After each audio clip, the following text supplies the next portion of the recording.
Good afternoon, dear students. In a series of structure and bonding, part 6, today we will be doing inductive effect.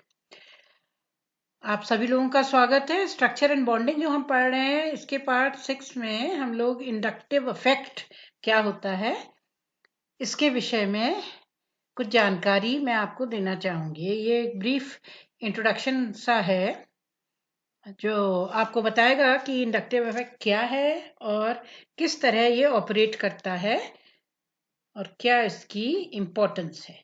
फिर थोड़ा सा इसकी applications की हम part A में शुरुआत सी करेंगे जो हम अगली सीरीज में कंटिन्यू करेंगे। तो बहुत सुना होगा आप लोगों ने ये नाम इंडक्टिव इफेक्ट। क्या होता है इंडक्टिव इफेक्ट? देखिए, ऑर्गेनिक केमिस्ट्री है, कार्बन कंपाउंड्स है। एक कार्बन किसी दूसरे एटम के साथ कोवैलेंटली बॉन्डेड होता है। अब जब ये कोवैलेंटली बॉन्डेड होता है तो चाहे वो हाइड्रोजन के साथ हो, इस तरह कार्बन हाइड्रोजन, या कार्बन के साथ हो, कार्बन कार्बन, इस तरह कार्बन कार्बन। ये स्ट्रक्चर्स एक ही हैं। कार्बन की 4 वैलेंसी होती है, 1 2 3 4, 1 2 3 4, जो हमने इस तरह यहाँ दर्शाई है, 1 2 3। और ये 2 इलेक्ट्रॉन्स दिखाने का मतलब है कि 2 इलेक्ट्रॉन्स का मतलब 1 बॉन्ड। तो ये चौथा बॉन्ड इसका जो यहाँ हाइड्रोजन के साथ है। वहीं 1 2 3 इस कार्बन की भी 1 2 3 और चौथी म्यूचुअली ये दोनों आपस में इस तरह शेयरिंग करते हैं, एक इलेक्ट्रॉन इस कार्बन का, एक इलेक्ट्रॉन इस कार्बन का, तो दोनों ही कार्बन की टेट्रावैलेंसी पूरी। अब इन केसेस में क्या होता है, क्योंकि पोलैरिटी डिफरेंस नहीं है तो दोनों ही कार्बन है और ये कार्बन और हाइड्रोजन है, तो जो इलेक्ट्रॉन पेयर होता है वो इसी तरह लोकेटेड होगा बीच में।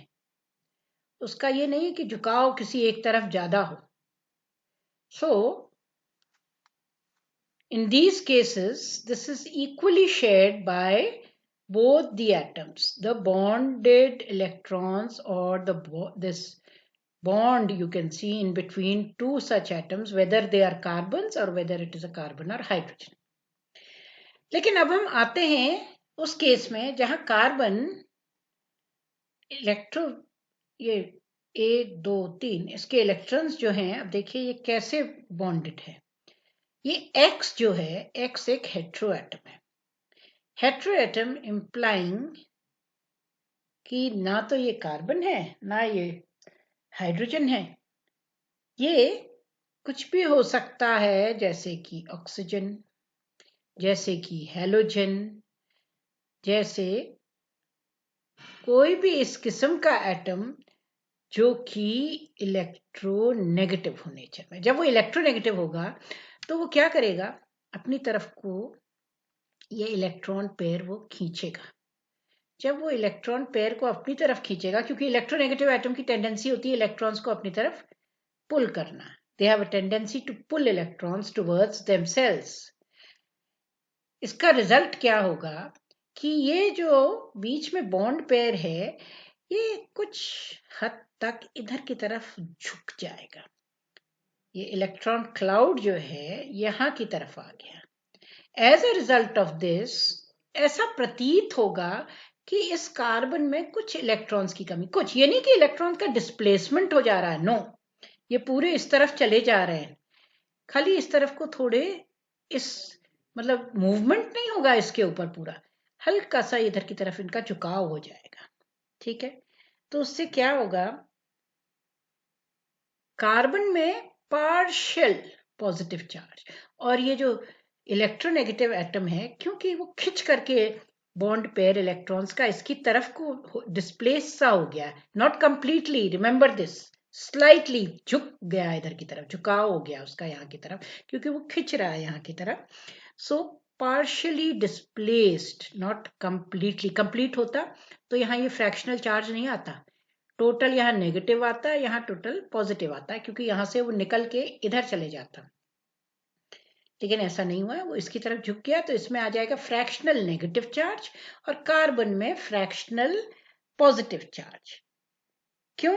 क्योंकि इसकी शिफ्टिंग स्लाइटली कहाँ को हो गई है, इस इलेक्ट्रोनेगेटिव एटम X की तरफ, resulting in small fractional negative charge on the heteroatom and delta positive charge, fractional positive charge on this carbon atom.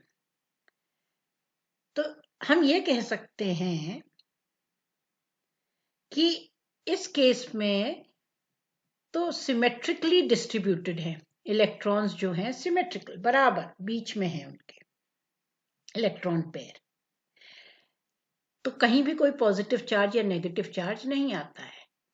लेकिन इस केस में जहां पे वो सिमेट्रिकली डिस्ट्रीब्यूटेड नहीं है, दोनों के बीच में नहीं स्थित है, ये इधर की तरफ को हल्के से शिफ्ट हो गए हैं, झुक गए हैं इलेक्ट्रॉन क्लाउड जो है, तो एक किस्म से पोलैरिटी आ जाती है, चाहे वो डेल्टा फ्रैक्शनली क्यों ना। तो हम इस तरह कह सकते हैं कि our covalent bond has acquired polarity.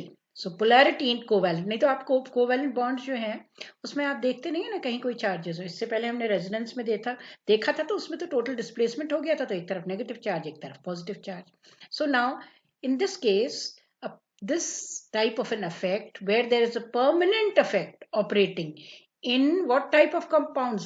Polar covalent compounds. कैसे कंपाउंड्स होते हैं? ये कोवैलेंट तो है पर ये पोलैरिटी आ जा रही है इसमें। सो permanent effect operates on them, ये एक तरफ को डिस्प्लेस, झुकाव हमेशा रहता है, वो डेल्टा नेगेटिव, एक तरफ से जहां से झुक गए हैं इलेक्ट्रॉन दूसरी तरफ को खिंच गए हैं उसमें delta positive. So in other words what is our inductive effect? Inductive effect simply एक किस्म का इंडक्शन हो गया है, एक किस्म का इंडक्शन, क्योंकि इंड्यूस हो रहे हैं ये charges as a result of this electronegative atom. So induction of a permanent dipole, आ गए ना दो पोल्स, एक तरफ डेल्टा पॉजिटिव एक तरफ delta negative. So induction of a permanent dipole in a covalent bond between two such atoms which are have a difference in electronegativities। जब दो ऐसे एटम्स आपस में बॉन्डेड हो जिनका डिफरेंस होता है इलेक्ट्रोनेगेटिविटीज में, तो एक परमानेंट किस्म का स्थायी, जिसको कहना चाहिए रूप से, उसमें डाइपोल डेवलप हो जाता है, और इस तरह के इफेक्ट को हम कहते हैं इंडक्टिव इफेक्ट। और अगर ऐसे कार्बन्स की श्रृंखला हो, क्योंकि carbon has this property of catenation, तो ये कार्बन नंबर 1, फिर उसके पीछे एक और कार्बन, फिर तीसरा कार्बन, फिर चौथा कार्बन। ऑब्वियसली यहाँ 1 2 3 ये अलग अलग वैलेंसीज हैं लगी हुई इसमें, क्योंकि 4 वैलेंसीज होती है, तो यहाँ एक बॉन्ड यहाँ होगा, एक यहाँ एक यहाँ, सिमिलरली इसमें 3 1 2 तीसरा तो ये है, चौथा ये है। तो इस तरह से एक के पीछे एक श्रृंखलाबद्ध हो अगर हमारे कार्बन्स, और उनमें से एक कार्बन जो है वो इलेक्ट्रोनेगेटिव एटम से जुड़ा हुआ हो, तो ये चेन में ये इफेक्ट ट्रेवल करता है, चेन में एक चेन सी बन जाती है। तो सबसे ज्यादा जोर से कहना चाहिए आगे जो है एक बिल्कुल हैवी वेट चैंपियन लगा हुआ ओके Cl, ये एक रस्सी है, तो सबसे जो आगे है वो सबसे ज्यादा जोर से खींचेगा, फिर उसके बाद ये कम, फिर उससे कम, फिर उससे कम। तो वही चीज है, ये पुल कर रहा है अपनी तरफ को इलेक्ट्रॉन। सो सबसे ज्यादा जो चार्ज डेवलप होगा वो कौन से में, जो खिंचेगा इलेक्ट्रॉन पेयर, वो फर्स्ट वाले में, कार्बन नंबर 1 में। और जैसे जैसे श्रृंखला चेन बढ़ती चली जाती है, इंडक्टिव इफेक्ट जो है वो कम होता चला जाता है। ये जो सबसे पीछे होंगे वो उतनी जोर से थोड़ी खींच पाएंगे जितनी जोर से ये डायरेक्टली जो अटैच्ड है इलेक्ट्रोनेगेटिव एटम से, वो उसकी तरफ से इलेक्ट्रॉन्स खींचेंगे, किसमें, इस इलेक्ट्रोनेगेटिव एटम की तरफ। तो उसमें तो आ गया फ्रैक्शनल नेगेटिव चार्ज, इसमें आ गया फ्रैक्शनल पॉजिटिव चार्ज, और ये धीरे धीरे कम होता चला जाता है जैसे जैसे कार्बन की जो क्या है दूरी बढ़ती चली जाती है फ्रॉम दिस इलेक्ट्रोनेगेटिव एटम। जैसे जैसे इससे दूरी बढ़ती चली गई तो इसका प्रभाव भी कम होता चला जाता है। तो कार्बन नंबर 1 में सबसे ज्यादा प्रभाव होगा, 2 में उससे कम, 3 में उससे कम, 4 में और भी ज्यादा कम। तो इससे हम कह सकते हैं कि ये धीरे धीरे घटता जाता है। तो 2 कार्बन के बाद तो तीसरे में बहुत ही नेग्लिजिबल लगभग रह जाता है, बहुत कम रह जाता है। तो क्योंकि लगातार इलेक्ट्रॉन्स जो है वो खिंच रहे हैं, तो सबसे ज्यादा जोर से जो खींचेगा ये chlorine, this heavy weight, just for comparison, ये इलेक्ट्रोनेगेटिव एटम, तो ये पहले से, तो सबसे ज्यादा प्रभाव जो महसूस किया जाएगा इंडक्टिव इफेक्ट का वो कार्बन नंबर 1 में। And this is the direction of displacement, इस तरह इसका डिस्प्लेसमेंट लगातार होता रहेगा, फर्स्ट में सबसे ज्यादा, फिर उसके बाद ये प्रभाव कम होता चला जाएगा। अब हम इसी में देखें कि ये कितनी किस्म का होता है इंडक्टिव इफेक्ट, ये होता कितने किस्म का है। अब देखिए इसमें ट्रांसफर नहीं हो रहा है इलेक्ट्रॉन्स का, सिर्फ झुकाव सा हो रहा है, परमानेंट कहना चाहिए एक तरफ से, डिस्प्लेसमेंट टाइप हो रहा है, मूवमेंट नहीं हो रहा है from one to the other, transfer नहीं हो रहा है।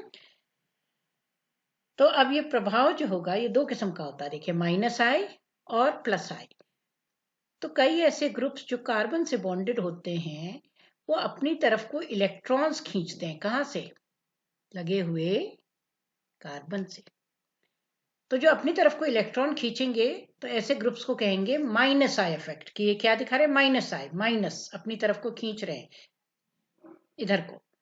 तो सबसे ज्यादा जो पुल करते हैं वो है NO2 ग्रुप, फिर उसके बाद CN ग्रुप, फिर फ्लोरीन हाईली इलेक्ट्रोनेगेटिव, फिर COH कार्बोक्सिलिक, फिर Cl क्लोरीन, फिर ब्रोमाइड, फिर आयोडाइड, फिर मिथॉक्सी, फिर फिनाइल रिंग। फिनाइल रिंग में भी ये प्रभाव, फिनाइल रिंग अपनी तरफ को minus I effect, phenyl ring अपनी तरफ को क्या करती है, इलेक्ट्रॉन्स खींचता है, पुल करता है। All these groups which pull electrons towards themselves, these are said to show minus I effect। और ये इस ऑर्डर में डिक्रीज होता है, सबसे ज्यादा NO2 में, सबसे कम उसके कंपैरिजन में C6H5 में। अब इसके विपरीत कई ऐसे ग्रुप्स होते हैं जो कार्बन की तरफ को इलेक्ट्रॉन्स देते हैं, जिनकी टेंडेंसी होती है इलेक्ट्रॉन्स देने की। कौन से ऐसे ग्रुप्स हैं, ये है कौन सा, C, इसके साथ जब 3 CH3 लगे हुए हैं तो कौन सा हो गया, कैसा कार्बन हो गया, ये टर्शरी, ये वाला कार्बन, ये 3 से है लगा हुआ है सबसे ज्यादा इसमें। फिर उसके बाद ये CH3 होल ट्वाइस CH, ये टर्शरी 3 और एक 4, टर्शरी ब्यूटाइल, ये आइसोप्रोपाइल 2 और एक 3, फिर उसके बाद इथाइल, फिर मिथाइल, फिर हाइड्रोजन। तो मान लीजिए टर्शरी ब्यूटाइल ग्रुप लगा हुआ है किसी इसमें कार्बन जिसके साथ 3 CH3 हैं, तो उसकी टेंडेंसी सबसे ज्यादा होगी इलेक्ट्रॉन्स देने की, फिर उसके बाद होगी आइसोप्रोपाइल की, फिर उसके बाद इथाइल की, फिर मिथाइल की, और फिर जाके हाइड्रोजन की। ये सारी टेंडेंसीज क्या दिखा रही हैं कि ये इलेक्ट्रॉन्स को एक तरफ से पंप करती हैं, अपनी तरफ से दूसरी तरफ को भेजती हैं।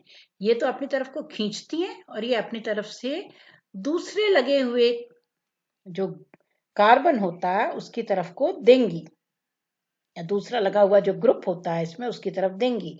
ये जो ग्रुप इनमें लगा होगा NO2 के साथ, वहां से ये खींचेगा, CN अपने साथ लगे हुए ग्रुप या एटम से इलेक्ट्रॉन्स खींचेगा। ये जो है टर्शरी ब्यूटाइल, ये जिस भी एटम या ग्रुप या कार्बन के साथ लगा होगा उसकी तरफ को इलेक्ट्रॉन्स देगा। या आइसोप्रोपाइल जिस भी एटम से या जिस भी ग्रुप से जुड़ा होगा उसको इलेक्ट्रॉन्स देगा। इनमें इलेक्ट्रॉन पंपिंग इफेक्ट होता है, जो कि इस डायरेक्शन में क्या होता चला जाता है, घटता चला जाता है, सबसे ज्यादा इसमें, सबसे कम हाइड्रोजन। तो दो किस्म के होते हैं, माइनस आई इफेक्ट जो कि इलेक्ट्रॉन्स पुल करते हैं किसी लगे हुए ग्रुप या एटम से अपनी तरफ को, और प्लस आई इफेक्ट जो कि इलेक्ट्रॉन पंपिंग इफेक्ट, जो कि इलेक्ट्रॉन्स देते हैं अपनी तरफ से, अपने खुद से दूसरे जुड़े हुए एटम या ग्रुप को। अब देखिए हम देखते हैं इसके एप्लीकेशंस, क्योंकि हम तो इंटरेस्टेड है ना कि जब हम केमिस्ट्री पढ़ रहे हैं तो जितनी भी रासायनिक प्रक्रियाएं होती हैं, केमिकल रिएक्शंस होते हैं, रिएक्टिविटीज होती हैं, या बिहेवियर होता है, वो कैसे इन्फ्लुएंस होता है किसी भी कंपाउंड का इनकी वजह से, इस कारण से। तो सबसे सर्वप्रथम हम पढ़ेंगे रिएक्टिविटी किसकी, एल्काइल हैलाइड्स की। Alkyl halide CH3Cl। अब CH3Cl देखिए, आप देख रहे हैं ये क्या है, सब सिग्मा बॉन्ड लगा है, CH3 sigma single bond single bond single bond single bond single bond. अब इसमें क्या होगा, ये सारे सिंगल बॉन्ड से बंधे हुए हैं, sigma bond which is a very strong bond. तो अब इसमें रिएक्शंस हो तो कैसे हो, किस किस्म से हो ये रिएक्शंस? ये रिएक्शंस ऐसे होते हैं इसमें, क्योंकि देखिए डिस्प्लेसमेंट होगा ना इलेक्ट्रॉन्स का, कहाँ होगा? कार्बन किसके साथ बॉन्डेड है? 3 तो हाइड्रोजन के साथ, तो वहां तो सिमेट्रिकली शेयर्ड होंगे इलेक्ट्रॉन पेयर। लेकिन चौथा जो है वो क्लोरीन है। क्लोरीन की टेंडेंसी क्या होती है? अपनी तरफ को इलेक्ट्रॉन्स खींचने की। तो इलेक्ट्रॉन्स को अपनी तरफ पुल करेगा, माइनस आई इफेक्ट शो करता है। एज ए रिजल्ट इसमें चार्ज आ रहा है क्या? डेल्टा नेगेटिव, इसमें डेल्टा पॉजिटिव। जब इसमें डेल्टा नेगेटिव चार्ज आएगा तो कोई भी रिएजेंट इसमें ऐड किया जाए, तो कोई भी रिएजेंट ऐड करा जाए, नेगेटिव मतलब अपनी तरफ को इलेक्ट्रॉन खींच रहा है, तो तुरंत क्या होगा? अगर कोई ऐसा इलेक्ट्रॉन, कोई ऐसा ग्रुप या रिएजेंट अवेलेबल होगा जो कि इसको इलेक्ट्रॉन्स देने की क्षमता रखता हो, क्योंकि इसमें पॉजिटिव चार्ज डेवलप हो रहा है, मतलब कि ये Cl तो इलेक्ट्रॉन खींच करके इसमें से निकल जाएगा, और दूसरा ग्रुप जो जिसमें क्षमता हो इलेक्ट्रॉन CH3 को देने के, यानी कि जो पॉजिटिव चार्ज की तरफ अट्रैक्ट हो, वो होगा न्यूक्लियस लविंग, तो वो इधर आ जाएगा। एक ग्रुप निकलेगा, उसकी एवज में दूसरा ग्रुप यहाँ आ जाएगा, यानी कि रिएक्शन हो गया। नहीं तो क्या होता है इसमें, कोई देखिए कोई भी रिएक्शन होने के लिए उसमें एक पीछे से कुछ ना कुछ उसके पीछे क्या होना चाहिए, या तो कोई चार्ज होना चाहिए या किसी किस्म का ऐसा इन्फ्लुएंस होना चाहिए जिससे वो रिएक्शन हो। तो इसमें क्या है, जो ट्रिगरिंग फैक्टर है जो रिएक्शन करवाता है, वो है minus I effect. Minus I, otherwise इसमें कोई चार्ज नहीं होता, कार्बन कार्बन होते कोई चार्ज नहीं होता, तो उसमें सिर्फ एक ही किस्म के रिएक्शंस होते हैं, वो है फ्री रेडिकल सब्सटीट्यूशन। अब इस चार्ज की वजह से क्या होगा, डेल्टा नेगेटिव चार्ज आ जाएगा, तो यहाँ कोई भी ऐसा रिएजेंट, क्योंकि यहाँ पॉजिटिव चार्ज है, तो कोई ऐसा रिएजेंट डाला जाए जिसमें कि नेगेटिव चार्ज हो, तो वो इसकी तरफ को खिंचा चला आएगा। एज अ रिजल्ट ये Cl डिस्प्लेस हो जाएगा, निकल जाएगा, और वो दूसरा रिएजेंट यहाँ पे उसकी एवज में आ जाएगा। यानी कि हमारे क्या कैसे रिएक्शंस हो गए, हमारे जो रिएक्शंस ये हो गए उनको हम कहते हैं न्यूक्लियोफिलिक सब्स्टिट्यूशन। जो रिएक्टिविटी जो होती है ना एल्काइल हैलाइड्स में, इसी कारण से होती है alkyl halides की reactivity, because of this minus I effect. Now coming to the next behavior. अब हम कहते हैं कि देखिए कार्बन हो, उसके साथ एक और कार्बन हो या हाइड्रोजन हो, उसमें किसी किस्म का डाइपोल तो होता नहीं है, क्योंकि सिमेट्रिकली सिचुएटेड दोनों के बीच में जो है स्थित होता है हमारा इलेक्ट्रॉन पेयर। लेकिन जब इलेक्ट्रोनेगेटिव एटम के साथ जुड़ा होता है कार्बन, तो उसमें ऐसी स्थिति आ जाती है कि वो माइनस आई इफेक्ट होता है हेट्रो एटम में।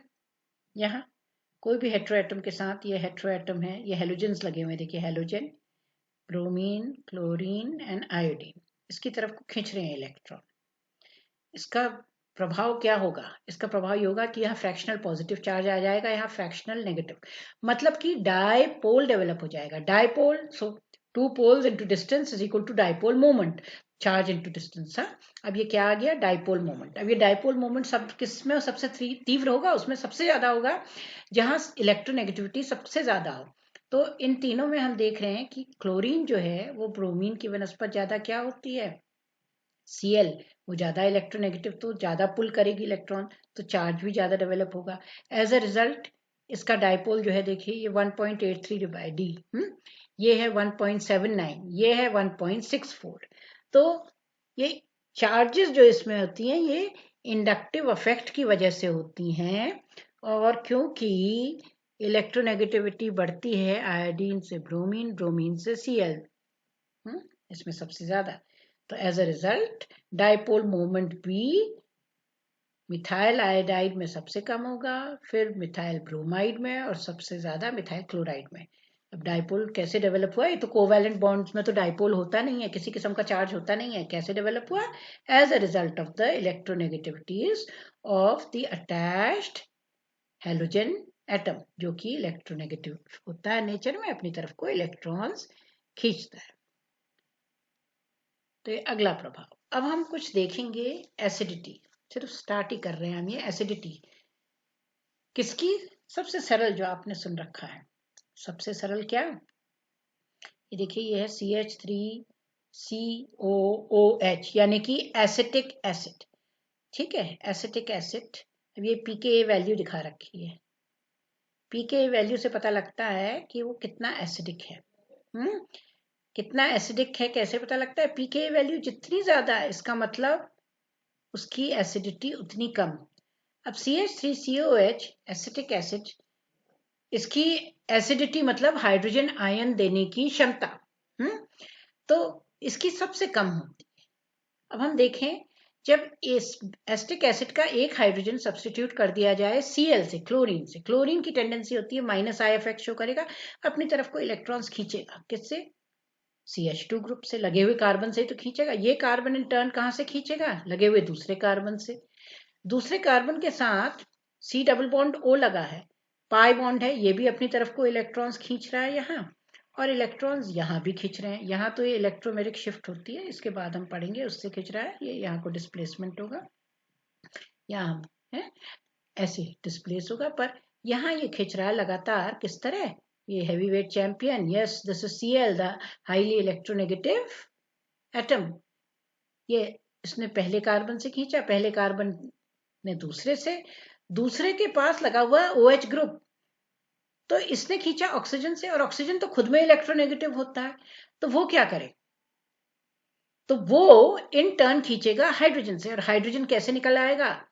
क्योंकि पूरा इस तरह रस्साकसी सी हो रही है, यहां से खींच रहा है ये दो ही कार्बन है यहाँ ये लगे हुए, तो as a result of this hydrogen निकल जाएगा H पॉजिटिव के फॉर्म में। और इसके कंपैरिजन में इसमें से हाइड्रोजन जल्दी निकलेगा। क्यों? क्योंकि हाइड्रोजन के इलेक्ट्रॉन्स खिंच रहे हैं इधर की डायरेक्शन में, तो ये H पॉजिटिव अपना इलेक्ट्रॉन पेयर छोड़ के ये बन जाएगा carboxylate ion, chloro monochloro acetic acid, और H पॉजिटिव निकल गया। पीके वैल्यू क्या आई? 2.86। 2.86 ये दिखाती है कि इसके कंपैरिजन में ये ज्यादा एसिडिक है। अब हम जाए डाइक्लोरो एसिटिक एसिड में। डाइक्लोरो मतलब CH3 है, ये CH3 की जगह CH, दो हाइड्रोजन सब्सटीट्यूट हो गए किससे? Cl से। अब ये दो लगे हुए हैं heavy weight champions, both of them highly electronegative, दो खींच रहे हैं कार्बन में से अपनी तरफ को इलेक्ट्रॉन्स, -I शो कर रहे हैं। कार्बन इस कार्बन से खींच रहा है, ये कार्बन OH से, तो ऑक्सीजन से, जो ऑक्सीजन खुद में इलेक्ट्रोनेगेटिव है, या हाइड्रोजन से खींचेगा, और हाइड्रोजन यहाँ और भी सरलता से निकल आएगा, क्योंकि अब और भी जोरों से, तीव्रता से, क्योंकि दो लगे हैं ना ऐसे Cl, तो वो अपनी तरफ को इलेक्ट्रॉन्स खींच रहा है लगातार इस तरफ, तो H पॉजिटिव निकल गया। अब आप देख रहे हैं पीके वैल्यू कितनी कम आई, यहाँ थी 2.86, अब आई 1.25। मतलब इसके कंपैरिजन में जितनी कम पीके वैल्यू उतना ही ज्यादा वो कंपाउंड क्या होता है? एसिडिक। उतनी इजिली वो क्या दे देता है? H positive ions. तो मोनोक्लोरो एसिटिक एसिड के वनस्पत dichloro acetic acid is a stronger acid. अब हम आ जाएं उस केस में जहां CH3COH के तीनों एसिटिक एसिड के तीनों हाइड्रोजन सब्स्टिट्यूट हो गए Cl Cl Cl। अब देखिए एक ना होके यहाँ तीन लगे हुए हैं ऐसे हाईली इलेक्ट्रोनेगेटिव एटम, तीनों अपनी तरफ को कार्बन से इलेक्ट्रॉन खींच रहे हैं। कार्बन की स्थिति सोचिए बेचारे की, तीन है जो ऐसे इलेक्ट्रॉन्स खींच रहे हैं। कार्बन की टेंडेंसी तो होती नहीं है इलेक्ट्रॉन्स देने की। तो अब ये क्या करेगा? ये बगल के कार्बन से खींचेगा, इस कार्बन की भी क्षमता नहीं, तो ये लगे हुए ऑक्सीजन से जो कि खुद इलेक्ट्रोनेगेटिव है, तो ये लगे हुए हाइड्रोजन से। Hydrogen is electropositive in nature, hydrogen की टेंडेंसी होती है कि अपना इलेक्ट्रॉन दे सकता है, तो ये इन दोनों के बीच का जो बॉन्डेड इलेक्ट्रॉन है, एक बॉन्ड का मतलब दो इलेक्ट्रॉन्स, वो ऑक्सीजन की तरफ आ जाएंगे, कार्बोक्सिलेट आयन बन गया, और शीघ्रता से H पॉजिटिव निकल आएगा। ये अति शीघ्र ये प्रभाव कैसे हुआ? क्योंकि तीन ऐसे Cl थे जो लगातार अपनी तरफ इलेक्ट्रॉन्स खींच रहे हैं। पीके वैल्यू आप देख रहे हैं क्या आ रही है? 0.65, सबसे कम। सबसे कम पीके वैल्यू मतलब it is a very very strong acid in comparison to acetic acid. तो अगर हम कंपेयर करें तो इसका प्रूफ है, देखिए, ये नहीं कि हम खाली कह रहे हैं। प्रूफ कैसे आया? पीके वैल्यूज निकाल करके, ये निकाली, कैलकुलेट करी, एक्सपेरिमेंटली प्रूफ करी, और तब इनके पीछे का रीजन दिया कि ऐसा क्यों संभव है। ऐसा संभव इसलिए, ऐसा क्यों होता है, जबकि हर केस में सिग्मा बॉन्ड है, ये सिग्मा है, कोई ऐसा थोड़ी है कि ये बॉन्ड जो है आयोनिक बॉन्ड है। तो ऐसा क्यों है कि ये यहाँ से H पॉजिटिव इतना इजिली निकल आया और यहाँ से इतना इजिली नहीं निकला? This is a weak acid, acetic acid, as compare to that trichloro acetic acid is a much stronger acid. क्यों? तो कैसे समझाएं, रीजनिंग क्या है इसके पीछे? Yes, the minus I effect, क्योंकि Cl की क्षमता है कि ये सिग्मा बॉन्ड में से इलेक्ट्रॉन पेयर को अपनी तरफ को खींचेगा। As a result of that एक परमानेंट इन्फ्लुएंस आ जाता है, और इससे क्या होता है, हाइड्रोजन की तरफ से लगातार इधर की तरफ जो है इलेक्ट्रॉन्स खिंच रहे हैं, तो हाइड्रोजन इजिली H पॉजिटिव के फॉर्म में निकल आता है। तो trichloroacetic acid is the strongest acid as compare to dichloro और monochloro acetic acid. And acetic acid you can see इसकी वैल्यू है 4.76, सबसे ज्यादा पीके वैल्यू है, तो ये सबसे वीक एसिड है अगर इन सबको हम कंपेयर करें। तो ये तो कुछ एक हम उदाहरण पढ़ रहे थे। इसके आगे नेक्स्ट उसमें इसके बी सेक्शन में हम इसके फर्दर क्या एप्लीकेशंस होते हैं, क्या प्रभाव होते हैं इंडक्टिव इफेक्ट के, ये पढ़ेंगे। तो आपने देखा कि इंडक्टिव इफेक्ट एक किस्म का क्या होता है, परमानेंट इफेक्ट, जो कहाँ ऑपरेट करता है, कौन से कंपाउंड में, polar, remember polar covalent bonds में, और ये एक परमानेंट इफेक्ट होता है जो उसमें लगातार बना रहता है। This is all for today.